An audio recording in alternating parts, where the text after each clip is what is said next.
Estudio bíblico. Hoy no hay apóstoles. Parte 2. Requisitos de los apóstoles.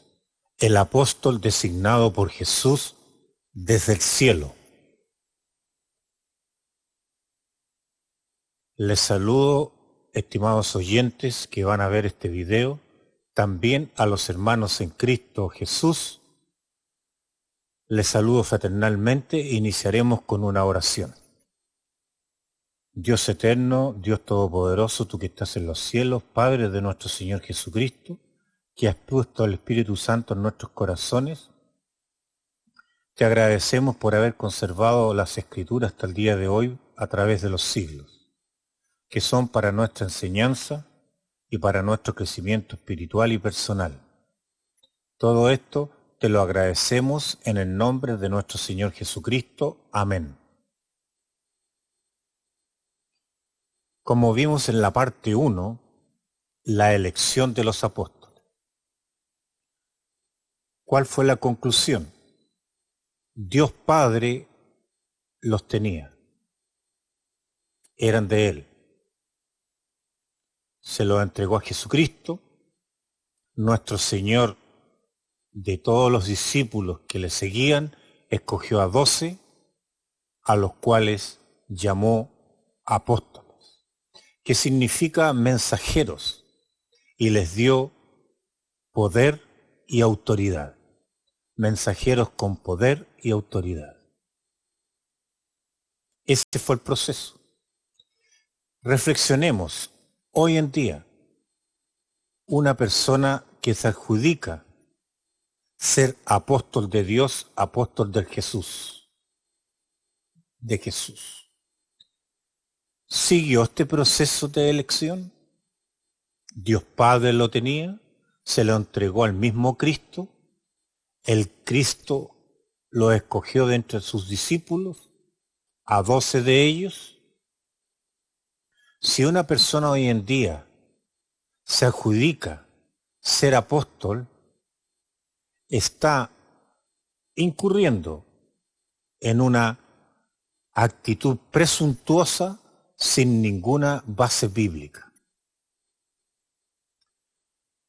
Continuemos con las Escrituras.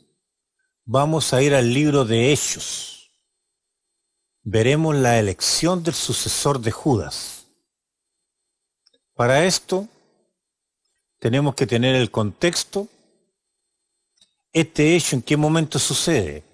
Jesucristo ya hizo su sacrificio en la cruz, resucitó al tercer día, estuvo 40 días apareciéndose, ascendió a los cielos a la vista de sus apóstoles. Ellos vuelven del monte del Olivar y llegan al aposento alto en donde ellos estaban alojados, donde estaban también mujeres y otros hermanos junto con María, la madre de nuestro Señor Jesucristo. Y todo este suceso de la elección de Judas sucedió antes, lo que vamos a leer, antes del día de Pentecostés. Y está en el libro de Hechos, que este libro fue escrito por Lucas y narra la fundación de la iglesia y la expansión del evangelio y del cristianismo en el mundo. Leamos. Vamos a leer a partir del versículo Hechos 1:14. Todos estos perseveraban unánime en oración y ruego con las mujeres y con María, la madre de Jesús, y con sus hermanos. En aquellos días Pedro se levantó en medio de los hermanos, y los reunidos eran como 120 en número, y dijo: varones hermanos, era necesario que se cumpliese la escritura en que el Espíritu Santo habló antes por boca de David acerca de Judas, que fue guía de los que prendieron a Jesús y era contado con nosotros, y tenía parte en este ministerio. Este pues, con el salario de su iniquidad, adquirió un campo y cayendo de cabeza, se reventó por la mitad y todas sus entrañas se derramaron. Y fue notorio a todos los habitantes de Jerusalén, de tal manera que aquel campo se llama en su propia lengua Acéldama, que quiere decir campo de sangre. Veamos algo interesante. Hemos leído. Están los 120 junto a los apóstoles, ahí como 120 números, y Pedro se levanta y dice que estaba profetizado por el rey David en sus salmos, inspirado por el Espíritu Santo, que había de haber un discípulo que iba a traicionar a nuestro Señor Jesucristo. Y relata la muerte de Judas y el pecado de Judas. Sigamos con las Escrituras.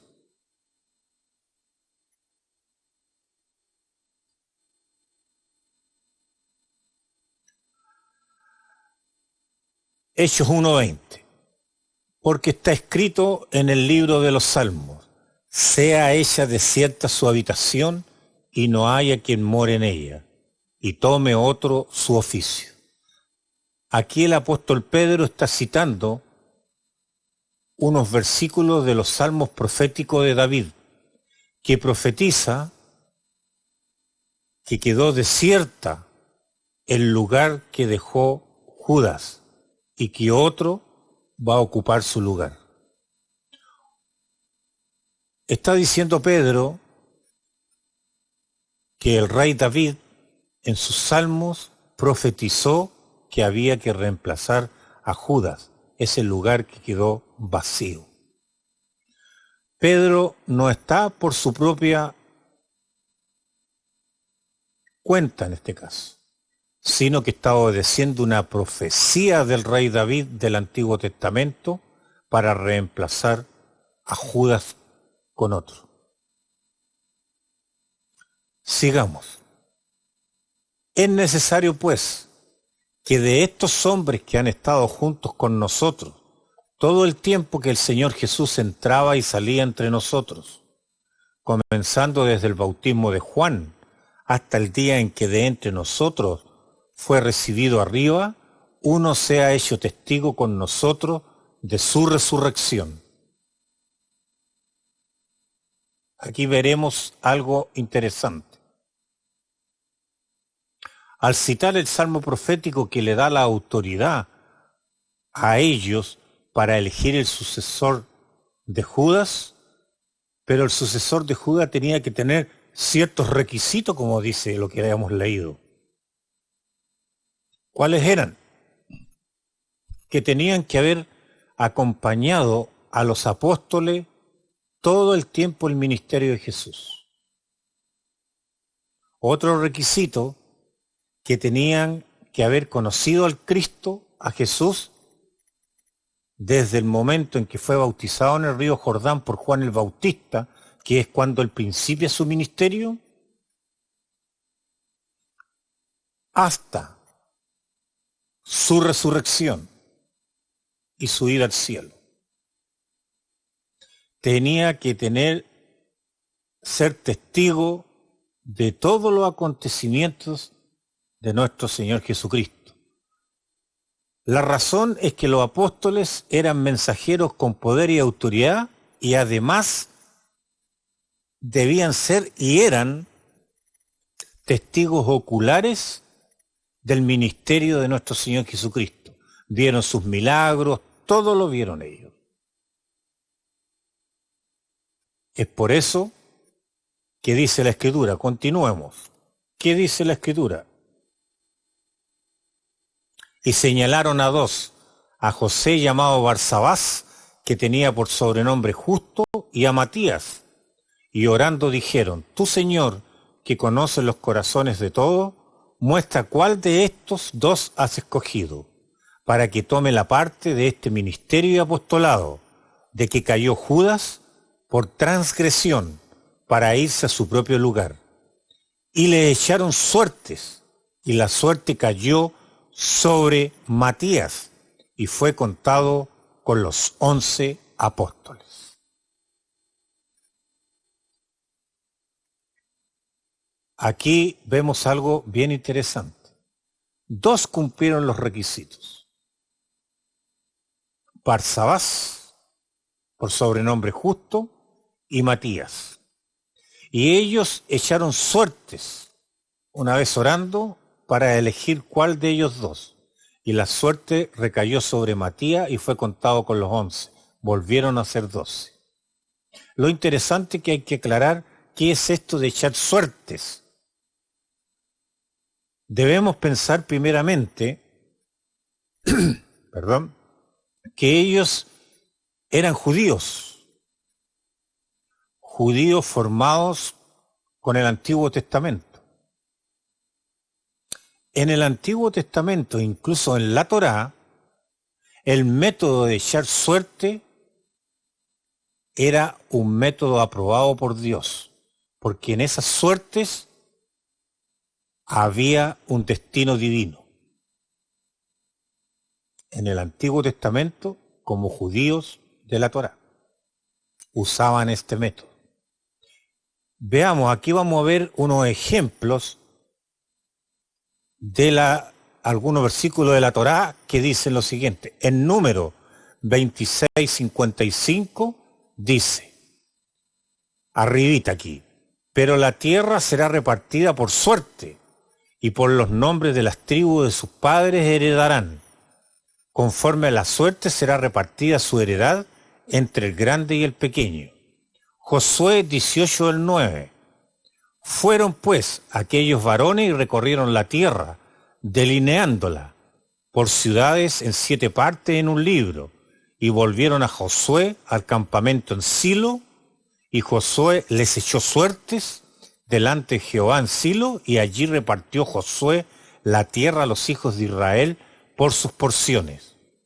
Proverbios 16:33, Antiguo Testamento también. La suerte se echa en el regazo, mas de Jehová en la decisión de ella. ¿Qué podemos ver aquí?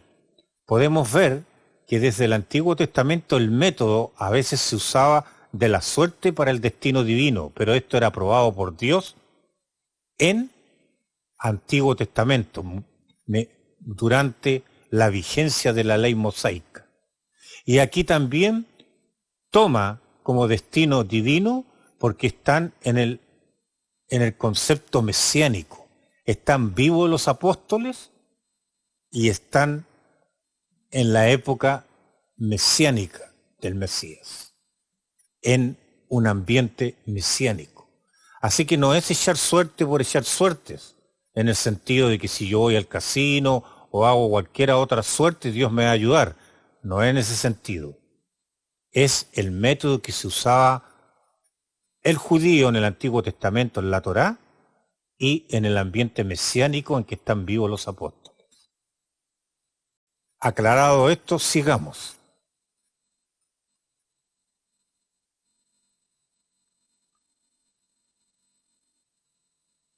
Y cayó sobre Matías y fue contado a los 11 apóstoles. Matías fue el que reemplazó a Judas. Vamos a Hechos 9.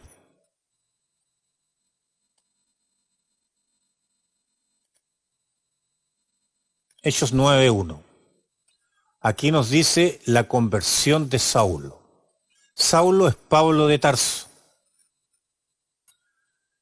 Para razón del tiempo, vamos a dar un contexto. Saulo, o Pablo de Tarso, era un judío apoyado en la ley mosaica, celoso de la ley mosaica, enemigo del cristianismo, perseguidor de los cristianos, con autoridad del sumo sacerdote. Él iba a viajar a la ciudad de Damasco a apresar cristianos, tanto mujeres como hombres, y llevarlos cautivos a Jerusalén. ¿Qué pasa en este viaje? Mas yendo por el camino, aconteció que al llegar cerca de Damasco, repentinamente le rodeó un resplandor de luz del cielo. Y cayendo en tierra oyó una voz que le decía: Saulo, Saulo, ¿por qué me persigues? Él dijo: ¿Quién eres, Señor? Y le dijo: Yo soy Jesús, a quien tú persigues. Dura cosa te es dar coces contra el aguijón. Pablo, mientras iba a apresar cristianos a Damasco, en el camino, ¿qué le sucedió? En el camino le llegó un resplandor de luz del cielo y una voz que le decía: Saulo, Saulo, ¿por qué me persigue? Él pregunta quién eres y le dice: yo soy Jesús, a quien tú persigues. Persiguiendo a la iglesia se persigue Jesús. Entonces el mismo Jesús, desde el cielo, porque ya está en el cielo a la diestra de Dios Padre en este momento, le habla a Saulo o Pablo de Tarso, desde el cielo. Y le dice: dura cosa te es dar coces contra el aguijón. Coces son patadas contra el aguijón. Esto es decir que el aguijón es lo que va a punzar a Pablo para que haga el destino divino que le tiene preparado Jesús. Y las coces son tirar patadas para no obedecer.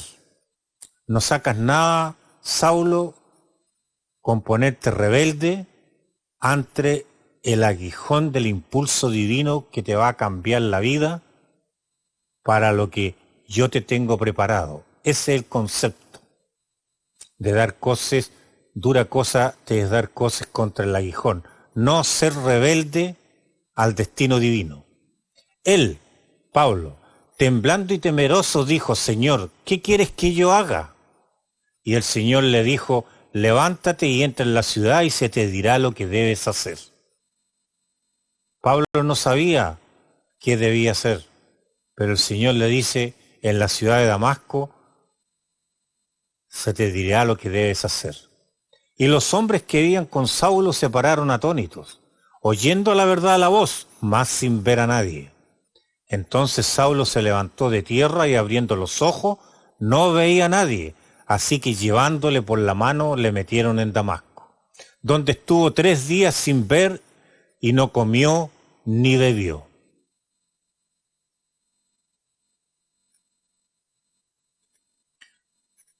Aquí es interesante, porque Pablo quedó con la luz del cielo y con la verdad que le dijo Jesús desde el cielo. Quedó ciego, sin ver nada. Que los hombres que le acompañaron lo tuvieron que llevar de la mano para ingresarlo a la ciudad de Damasco, a donde él iba a entregar y perseguir a cristianos. Y estuvo 3 días en la ciudad de Damasco, ciego, orando y sin comer ni beber nada. De haber estado en un estado de bastante estupor, meditando lo que hacía y muchas cosas. ¿Qué sigue sucediendo con este apóstol del cielo, designado del mismo cielo por Cristo? Había en Damasco un cristiano que se llamaba Ananías, y el Señor en visión le dijo en visión: heme aquí, Señor, le dice Ananías. Y el Señor le dijo a Ananías: levántate y ve a la calle que se llama Derecha y busca en casa de Judas a uno llamado Saulo de Tarso, porque he aquí él ora, y ha visto en visión a un varón llamado Ananías que entra y le pone las manos encima para que recobre la vista. ¿Qué está diciendo? El Señor también le habló a este discípulo en Damasco llamado Ananías, a este cristiano, diciendo que él es el instrumento para que le devuelva la vista a Pablo. Entonces Ananías respondió: Señor, he oído de mucho acerca de este hombre, cuántos males ha hecho a tus santos en Jerusalén, y aún aquí tiene autoridad de los principales sacerdotes para prender a todos los que invocan tu nombre. Ananías le dice: ¿me vas a llevar al hombre que es perseguidor de cristianos? A aquel que tiene autoridad para llevar preso a Jerusalén a todos ellos. El Señor le dijo: ve, porque instrumento escogido me es este. O sea, Pablo va a ser un instrumento escogido para llevar mi nombre en presencia de los gentiles, o sea, de las personas no judías, y de reyes y de los hijos de Israel. Porque yo le mostraré a Pablo cuánto le es necesario padecer por mi nombre. Fue entonces Ananías y entró en la casa, y poniendo sobre él las manos dijo: hermano Saulo, el Señor Jesús, que se te apareció en el camino por donde venías, me ha enviado para que recibas la vista y seas lleno del Espíritu Santo. Y al momento le cayeron de los ojos como escamas, y recibió al instante la vista, y levantándose fue bautizado.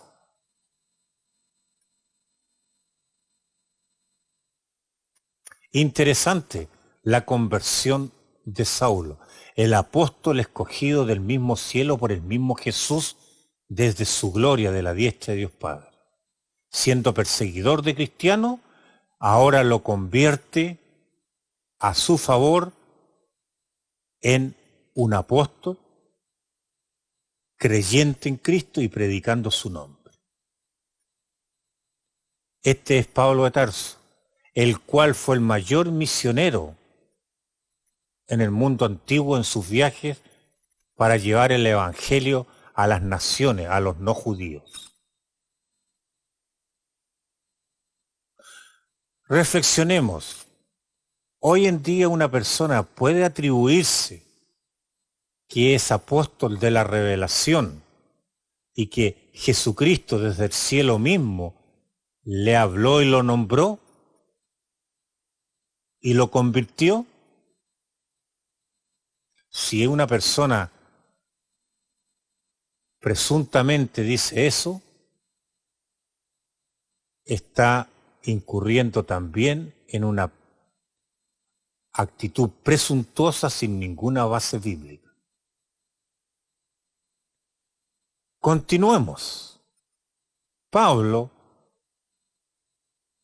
es apóstol porque lo nombró Cristo. Y él mismo lo declara. Veamos. Vamos a ir a 1 Corintios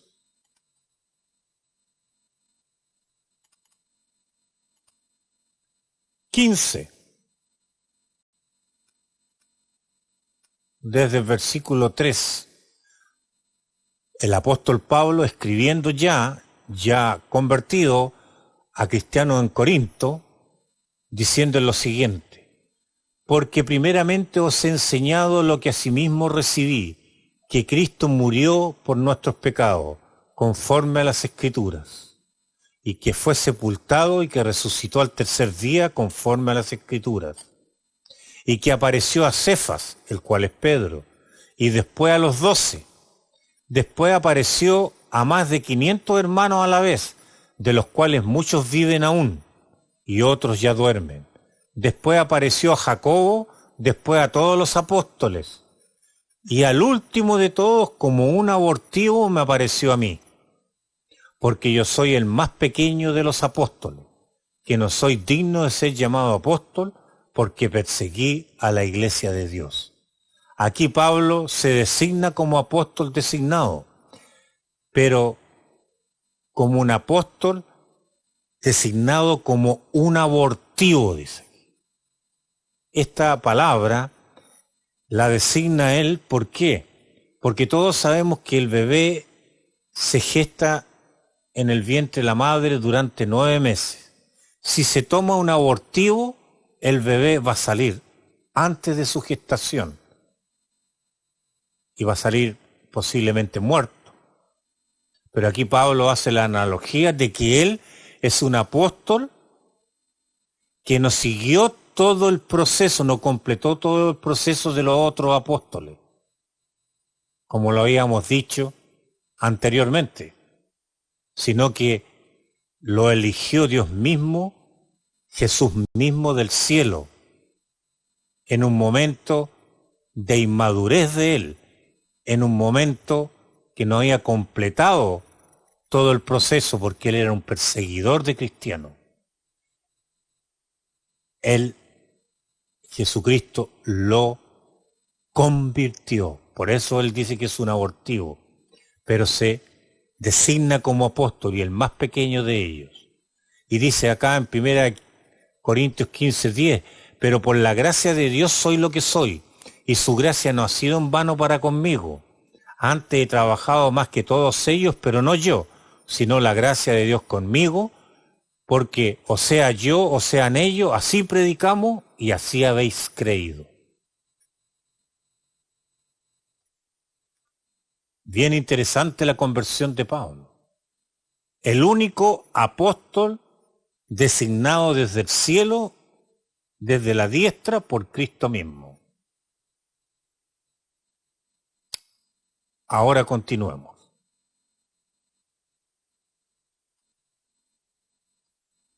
Con las Escrituras vamos a ir a Hechos 12. Nuevamente al libro de Hechos 12 como últimos versículos de esta lección. Hechos 12:1. Ya está Pablo convertido, ya ocurrió Pentecostés, los apóstoles están investidos con más poder del Espíritu Santo, y aquí sucede un hecho. En aquel mismo tiempo el rey Herodes, Hechos 12:1, echó mano a algunos de la iglesia para maltratarle, y mató a espada a Jacobo, hermano de Juan. Y viendo que esto había agradado a los judíos, procedió a prender también a Pedro.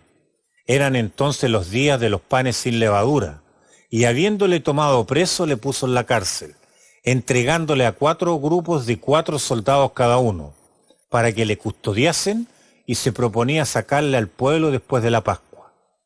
Así que Pedro estaba custodiado en la cárcel, pero la iglesia hacía sin cesar oración a Dios por él. Y sabemos que Pedro fue liberado milagrosamente por un ángel. ¿Qué es lo relevante acá? Lo relevante es que Herodes, este no es Herodes el Grande, sino que Herodes Agripa, atacó a cristianos para maltratarle y mató a un apóstol, al apóstol Jacobo, que era hermano de Juan. Lo mató. Y él, al ver que esto le agradaba a los judíos enemigos del Evangelio, puso prisionero a Pedro. Lo interesante aquí, que una vez muerto Jacobo, no lo reemplazaron los apóstoles, no nombraron un sucesor, como Judas anteriormente, sino que en todo el Nuevo Testamento, en toda la Biblia, no hay un sucesor de Jacobo. Con esto, las Escrituras afirmando de que el apostolado no iba a ser con una sucesión en el tiempo en futuro, sino que iba a ser en vida de los apóstoles. No hay un ejemplo de sucesión apostólica. No reemplazaron a Jacobo. ¿Qué podemos sacar como deducción final de todo esto que estamos viendo con las Escrituras? Que los apóstoles son todos designados por el mismo Mesías, por Cristo. Uno le traicionó, lo reemplazaron siguiendo una profecía del Antiguo Testamento. Lo reemplazaron por Matías. Y después Jesucristo desde el cielo mismo designó apóstol a Pablo de Tarso, que era perseguidor de los cristianos, y lo convirtió a su favor, y fue el mayor evangelista del tiempo antiguo en sus viajes misioneros. y el mayor de los apóstoles que escribió más cartas en el Nuevo Testamento. ¿Qué podemos decir, estimados oyentes y hermanos? ¿Quién hoy día puede arrogarse el derecho de ser apóstol cuando ya hemos visto los requisitos que ellos tenían? Sin duda nadie. ¿Cómo nos enseñan los apóstoles? ¿Siguen vigentes hoy en día? Sí. Ellos nos enseñan a través de sus cartas, de su evangelio, de su legado que quedó escrito en el Nuevo Testamento. Si nosotros queremos escuchar a los apóstoles, aprender de sus enseñanzas con toda su autoridad, porque autoridad apostólica es autoridad divina, debemos recurrir al legado que nos dejaron, el Nuevo Testamento. Y nuevamente los apóstoles nos enseñan cobrando vida en la palabra. Esa es la verdad, hermanos. Hoy no hay apóstoles. Ya cumplieron su función. Nos enseñan a través del Nuevo Testamento. Por eso es importante que nosotros estudiemos y leamos las enseñanzas en las Escrituras. Espero que haya sido de edificación esta verdad bíblica y también que les ayude a comprender más la Biblia, que es la revelación de Dios. Muchas gracias por haberme escuchado y visto. Bendiciones.